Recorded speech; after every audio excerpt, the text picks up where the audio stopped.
அனைத்து ஊடக நண்பர்களுக்கும் பத்திரிகை நண்பர்களுக்கும் வணக்கம். இன்றைய தினம் சட்டமன்றத்தில் 0 ஹவரில் காவிரி நதிநீர் பிரச்சனை குறித்து இந்த விடியா திமுக அரசுடைய கவனத்திற்கு கொண்டு வந்தோம். காவிரி மேலாண்மை ஆணையத்தினுடைய 28வது கூட்டத்தில்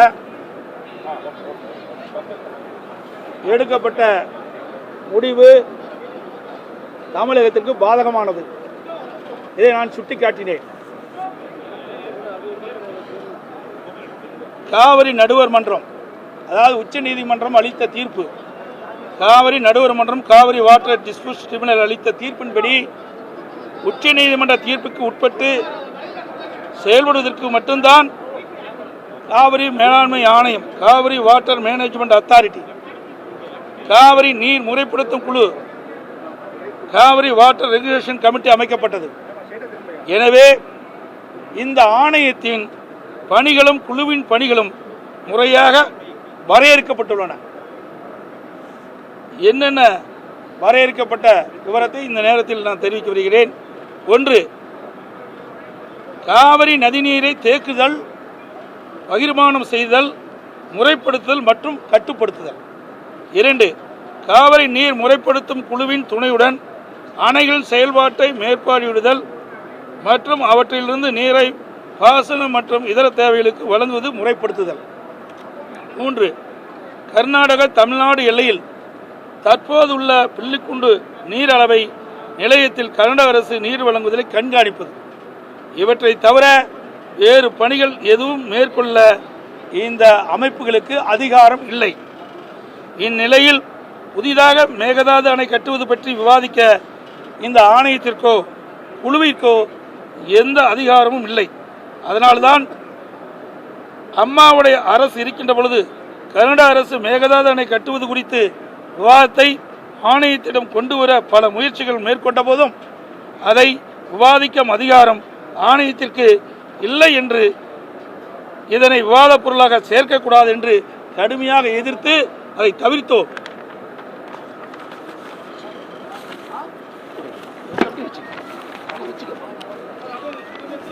2018 மேகதாது அணை குறித்து பிரச்சனை மத்திய நீர்வள கமிஷன் பார்வைக்கு சென்றபோது, அதாவது கர்நாடக அரசு மேகதாது அணை கட்ட விரிவான திட்ட அறிக்கை தயாரிப்பதற்காக மத்திய நீர்வள கமிஷனுக்கு கடிதம் அனுப்பப்பட்டது. அந்த கடிதத்தை மத்திய நீர்வள கமிஷன் காவிரி மேலாண்மை ஆணையத்துக்கு அனுப்பப்பட்டது. அப்பொழுதுதான் 5/12/2012 மத்திய நீர்வள கமிஷன் என்ற இயக்குநர் மீது உச்சநீதிமன்றத்தில் நீதிமன்ற அமைப்புகளுக்கு நாங்கள் தொடர்ந்தோம். ஏன்னா உச்சநீதிமன்றம் அளித்த தீர்ப்புக்கு எதிராக செயல்பட்ட காரணத்தினால உச்சநீதிமன்றத்தில் அந்த மத்திய நீர்வள கமிஷன் என்ற இயக்குநர் மீது நாங்கள் வழக்கு, அவதூறு வழக்கே தொடர்ந்தோம். இன்னும் அந்த வழக்கு நிலுவையில் இருக்குது. அந்த வழக்கு தொடர்ந்திருந்து காவிரி மேலாண்மை ஆணையத்தில் இந்த மேகதாது பொருள் கொடுத்து பாதிக்கவோ அல்லது எந்தவித செயல்பாடும் கொண்டு வரல. அது வரைக்கும் தடுத்து நிறுத்தப்பட்டது. ஆனால் திராவிட முன்னேற்ற ஆட்சி வந்த பிறகு 1/2/2024 அன்று ஆணையத்தின் வரையறுக்கப்பட்ட பணி வரம்புக்கு அப்பாற்பட்டு மேகதாது அணை கட்டுவது பற்றி விவாதத்தை 28வது காவிரி மேலாண்மை ஆணை கூட்டத்தில் அனுமதிச்சிட்டாங்க. இந்த அரசாங்கம் வந்த பிறகு இந்த ஆணையத்து கூட்டத்தில் மேகதாது அணை பொருள் குறித்து விவாதிக்கிறாங்க.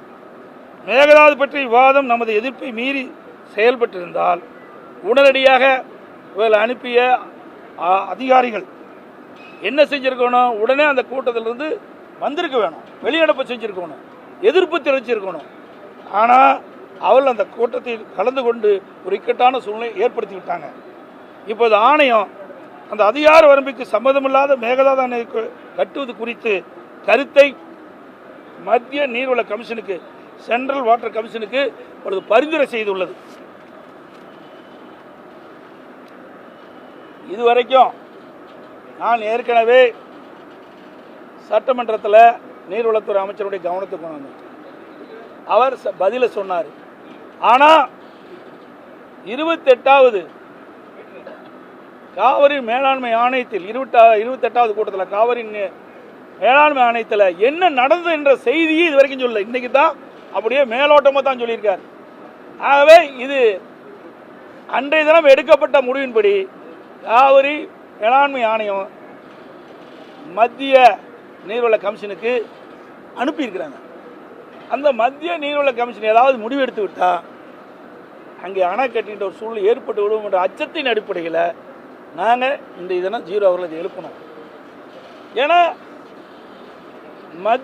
கர்நாடக அரசு அண்மையில் நடந்த சட்டமன்ற பேரவையில் அதனுடைய முதலமைச்சர் மேகதாதுவில் அணை கட்டுவதற்கு நிதி ஒதுக்கீடு செய்ததாக தெரிவிச்சிருக்கிறார். அங்கே நிதி ஒதுக்கீடு செஞ்சிருக்கிறாரு. இங்கே காவிரி மேலாண்மை ஆணையத்தில் அங்கே ஒரு முடிவு எடுக்கப்பட்டு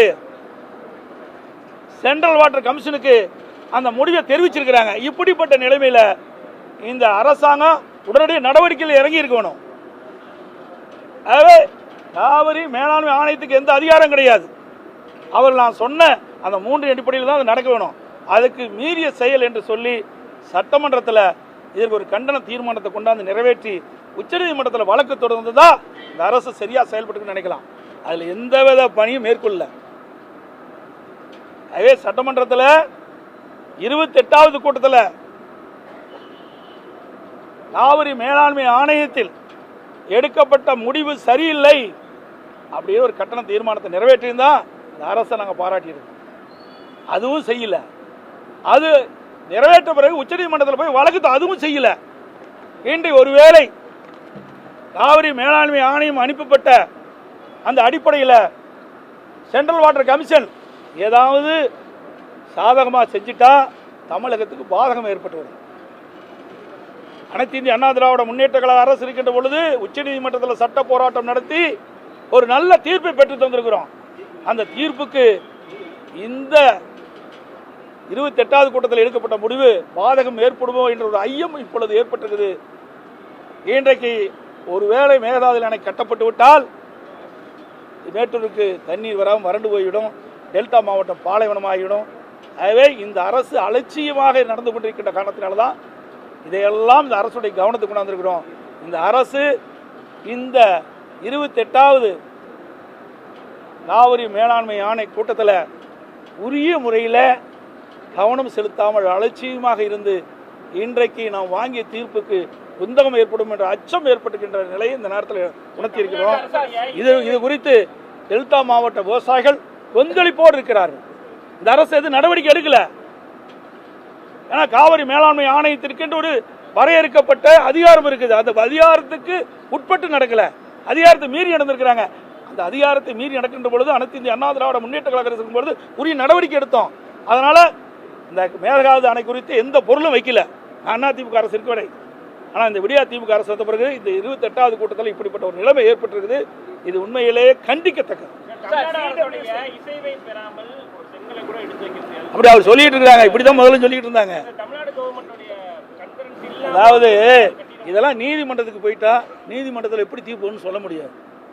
ஏன்னா அங்க 28வது காவிரி மேலாண்மை ஆணையத்தில் நடைபெற்ற கூட்டத்தில் இவர் சொல்றாரு. இங்கே இவ்வளோலாம் நிறைய விளக்கம் சொல்லியிருக்காரு. இதெல்லாம் ஏன் இது வரைக்கும் சொல்லலை, ஏன் வெளிப்படுத்தலை? அதிகாரமே இல்லை. அப்படி அதிகாரம் இல்லாத அந்த காவிரி மேலாண்மை ஆணையத்துக்கு என்னென்ன அதிகாரம் என்று வரையறுக்கப்பட்டு சொல்லப்பட்டு விட்டது. அந்த அதிகாரத்துக்கு மீறி இந்த மேகதாது அணை பொருள் குறித்து வந்தபோது உடனடியாக இந்த அரசு வேகமாக துரிதமாக செயல்பட்டு வேண்டாமா? செயல்படவே இல்லையே. உடனடியாக என்ன பண்ணிருக்கணும்? சட்டமன்றம் நடந்துகிட்டு இருக்குது. ஆகவே உச்சநீதிமன்றம் அளித்த தீர்ப்புக்கு எதிராக காவிரி மேலாண்மை ஆணையத்தினுடைய நடவடிக்கை சரியில்லை, இந்த அதிகாரத்தை மீறிய செயல் என்று ஒரு கண்டன தீர்மானத்தை கொண்டாந்து சட்டமன்றத்தில் நிறைவேற்றி உச்சநீதிமன்றம் போயிருந்தால் பரவாயில்ல. அதெல்லாம் செயல்படுத்தலை. உச்சநீதிமன்றம் நாளைக்கு போயிட்டாங்களா, இந்த காவிரி சென்ட்ரல் வாட்டர் கமிஷன் ஏதாவது ஒரு முடிவு செஞ்சு அறிவித்த பிறகு அப்புறம் போனால் மீண்டும் இது தேவையில்லாத பிரச்சனை தானே உண்டாக்குவோம். அதுதான் நான் சொல்றேன். சார், கூட்டத்தில் இது குறித்து விவாதிக்கலாம். அதை சென்ட்ரல் வாட்டர் போர்டு மெம்பரே அனுமதிக்கல. இருந்தபோது மினிட்ஸ்ல அதை குறிப்பிட்டிருக்காங்கன்னு சொல்லி அமைச்சர் சொல்றாரு. சென்ட்ரல் வாட்டர் போர்டுக்கு அமைச்சிக்க சொல்லி அவன் அனுப்பிச்சிட்டாங்கல்ல. அதாவது சென்ட்ரல் வாட்டர் கமிஷனுக்கு அனுப்பிச்சிட்டாங்க. இல்ல அந்த அதுல இந்த போர்டு மெம்பரே வந்து எதிர்ப்பு தெரிவிச்சாரு. பண்ண இந்த பொருள் குறித்து விவாதிக்க கூடாதுன்னு. இருந்த போதிலும் அந்த அது இவரு தானே சொல்றாரு. அது என்ன உண்மை நடந்துன்னு தெரியணும்ல. ஆனா மினிட்ஸ்ல மட்டும் அதை வந்து குறிப்பிட்டிருக்காங்க. அதாவது மினிட்ஸ்ல குறிப்பிட்டா என்ன அர்த்தம்? அதுதானே நிற்கும்.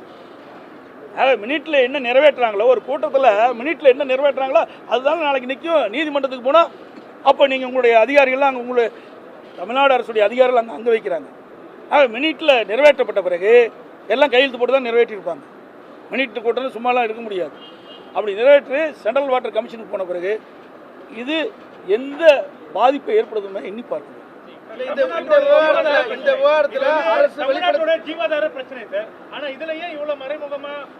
அதைத்தான் நான் சுட்டி காட்டுறேன். ஏன் இவ்வளவு மறைமுகமா இருக்கிறீங்க? காவிரி மேலாண்மை ஆணையத்திற்கு இன்னென்ன அதிகாரம் தான் வரையறுக்கப்பட்டு ஒடுக்கப்பட்டு விட்டது. அதன்படிதான் நடந்துகிட்டு இருக்கிறாங்க.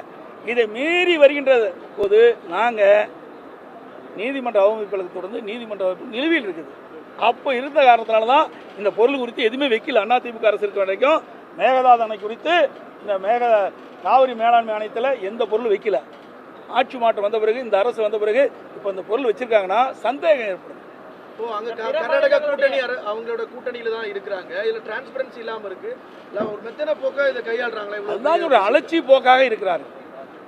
அலட்சி போக்காக இருக்கு. இப்போ உச்ச நீதிமன்றம் போறங்கிறாரு. நாங்கெல்லாம் இவ்வளவு பிரச்சனை கொண்டாந்த பிறகுதான் தூக்கத்திலிருந்து விழிந்து இதுக்கு உச்ச நீதிமன்றம் போடுறாங்கன்னு நீர்வளத்துறை அமைச்சர் சொல்றாரு. அதைத்தான் ஏன் செய்யல? அதான் சந்தேகம் ஏற்படுது. உடனடியாக 28வது காவிரி மேலாண்மை கூட்டம் முடிந்த பிறகு இதற்கு தமிழகத்துக்கு அநீதி இழைக்கப்பட்டது என்று தெரிந்தவுடன் உடனடியாக சட்டமன்றம் கூடியிருக்குது. இந்த சட்டமன்றத்திலேயே இந்த காவிரி மேலாண்மை ஆணையம் எடுக்கப்பட்ட முடிவு சரியில்லை என்ற ஒரு கண்டன தீர்மானத்தை நிறைவேற்றி இதை தொடர்ந்து உச்சநீதிமன்றத்துக்கு எதிரானது என்று அவதூறு வழக்கை தொடர்ந்துதான் இது நிற்கும். எதையுமே செய்யலையே. இப்போ நாங்கள் கொண்டாந்து 0 அவர்கள் கொண்டாந்து பேசங்காட்டி தானே இவ்வளோ விளக்கம் சொல்றீங்க. இதுக்கு முந்தி இந்த விளக்கமே சொல்லலையே. சார் 1ஆம் தேதி கூட்டம் நடந்தது. இன்னைக்கு 20ஆம் தேதி 22 நாள் ஆச்சு. இதுவரையிலும் அமைதியான இருக்கிறதுக்கான காரணம் என்ன? அதுதாங்க இந்த அரசு செயல்படும் நாங்கள் பார்த்தோம். இந்த அரசாங்கம் இதுக்கு ஏதாவது நடவடிக்கை எடுக்கணும் பார்க்கணும். ஏன்னா ஒரு அரசாங்கம் தானே எடுக்கணும். இந்த அரசாங்கம் தூங்கிக்கிட்டு இருக்குது. இந்த அரசாங்கம் அலட்சியமாக இருக்குது. இந்த அரசாங்கம் விவசாயிகளுக்கு விரோதமாக செயல்படுகிறது. ஆகவேதான் இது குறித்து அவையுடைய கவனத்துக்கு கொண்டாந்து இனியாவது இந்த அரசு நடவடிக்கை எடுக்க வேண்டும். அலட்சியிலிருந்து அலட்சிய போக்கை விட்டுவிட்டு தமிழ்நாட்டு நலன் கருதி, விவசாயியுடைய நலன் கருதி, டெல்டா பாசன விவசாயிகள் நலன் கருதி 20 மாவட்ட மக்களுக்கு குடிநீர் ஆதாரம் வழங்குவது காவிரி நீர். இப்படிப்பட்ட முக்கியமான ஜீவநதியாக இருக்கின்ற காவிரி நீர் வறண்டுவிடக்கூடாது என்பதற்காகத்தான் நாங்கள் 0 இந்த இதை எழுப்பணும். இந்த விஷயத்தை எழுப்பணும்.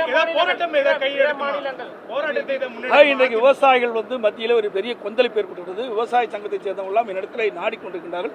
இது குறித்து எங்களுடைய தலைமை முடிவு செய்யும். காவிரியால் பயன்பெறக்கூடிய பிற மாநிலங்கள் கேரளா ஆகட்டும், புதுச்சேரி ஆகட்டும், அவங்க என்ன நிலைப்பாடு இருக்காங்க? ஏன்னா கேரளா சார் இப்போ மற்றவங்க எடுக்கிறாங்களே இல்லையோ, ஆனால் அண்டை மாநிலத்தை முழுக்க தண்ணீருக்கு நம்பி இருப்பது தமிழ்நாடு அரசு தான். கேரளாவிலையும் அதிகமாக தண்ணி இருக்குது, மற்றும் ஆந்திராவிலையும் தண்ணி இருக்குது. அதையெல்லாம் அதை பற்றி கவலைப்பட வேண்டிய அவசியம் இல்லை. ஆனால் தமிழ்நாட்டை பொறுத்த வரைக்கும் காவிரி நதி தான் ஜீவநதி. இதுதான் 20 மாவட்ட மக்களுக்கு குடிநீர் ஆதாரமாக வழங்குது. டெல்டா பாசன விவசாயிகள் அதிகமாக பாசனம் பெறுகின்ற பகுதி காவிரி நதிநீர் தான். ஜீவநதிக்கு இப்படிப்பட்ட ஒரு ஆபத்து ஏற்படுகின்ற பொழுது இந்த அரசு அலட்சியமாக இருக்கிறது கண்டிக்கத்தக்கது. இதற்குண்டான முயற்சி இந்த அரசு எடுக்கவில்லை. இதனால் விவசாய சங்கங்கள் எல்லாம் இன்றைக்கு டெல்டா பாசன விவசாயிகள், காவிரி பாசனம் இருக்கின்ற விவசாயிகள்லாம் கொந்தளிப்போ இருக்கிறாங்க. ஆக இந்த அரசு அலட்சியமாக இருந்த காரணத்தினால் இந்த அரசுடைய கவனத்துக்கு மட்டுமல்ல, தமிழ்நாட்டுடைய நலனை கருது, விவசாயியுடைய நலனை கருது, பொதுமக்களுடைய கருது அனைத்து இந்திய அண்ணா திராவிட முன்னேற்ற பிரதான எதிர்க்கட்சி என்ற முறையில் இந்த 1/2/2020 நடந்த கூட்டத்தை கூட இதுவரைக்கும் எடுக்காத காரணத்தினால தான் இந்த 0 அவர்களை கொண்டு வந்து இதை முறையாக அரசுடைய கவனத்துக்கு கொண்டு வந்து இதுக்கு நடவடிக்கை எடுக்க வேண்டும். இந்த அரசை கண்டிக்கிறோம். இந்த அரசு இன்னும் தூங்கி கொண்டு இருக்காமல் விவசாயிகளுக்கும் பொதுமக்களுக்கும் விரோதமாக செயல்படுவதை தவிர்த்து இதை செயல்பட வேண்டும். ஏன்னா இந்திய கூட்டணியில் அங்கம் வைக்கிறாங்க. இப்போ கூட சொல்ற நெருக்கமாக இருக்குங்கிறாங்க. இன்னைக்கு அங்கே இருக்கிற கர்நாடக முதலமைச்சரும் தமிழ்நாட்டில் இருக்கிற அமைச்சரும் நெருக்கமாக இருக்கிறாங்க. அப்படி நெருக்கமாக இருக்கின்ற பொழுது இப்படிப்பட்ட பிரச்சனை வருகின்ற பொழுது ஏன் செயல்படல? அதுதான் சந்தேகத்தை எழுப்புது. இதுதான் ஒரு ஜீவ நதியாக இருக்கின்ற காவிரிக்கு ஆபத்து வந்துவிடுமோ என்ற நிலைப்பாடு தமிழக மக்களிடத்தில் இருக்குது, விவசாயிடத்தில் இருக்குது, ஒட்டுமொத்த இன்னைக்கு எல்லா கட்சியுமே எதிர்கட்சியெல்லாம் பேசுனாங்களே, அவருடைய கூட்டணி இருக்கிற கட்சியில் கூட பேசுனாங்களே. ஆகவே இந்த அரசு மெத்தனை போக்கை விட வேண்டும், அலட்சிய போக்கை விட வேண்டும். ஆகவே இந்த அரசு இதிலே முழு கவனம் செலுத்தாத காரணத்தினால தான் இந்த காவிரி பிரச்சனைக்கு இது வரைக்கும் துன்பத்தை சந்தித்தோம். அதிமுக அரசு தான் இதுக்கு விடிகாலம் பிறச்சது. அதை கூட இனி காப்பாற்ற தவறிய விடியா திமுக அரசு கண்டித்து வெளிநடப்பு செய்யும்.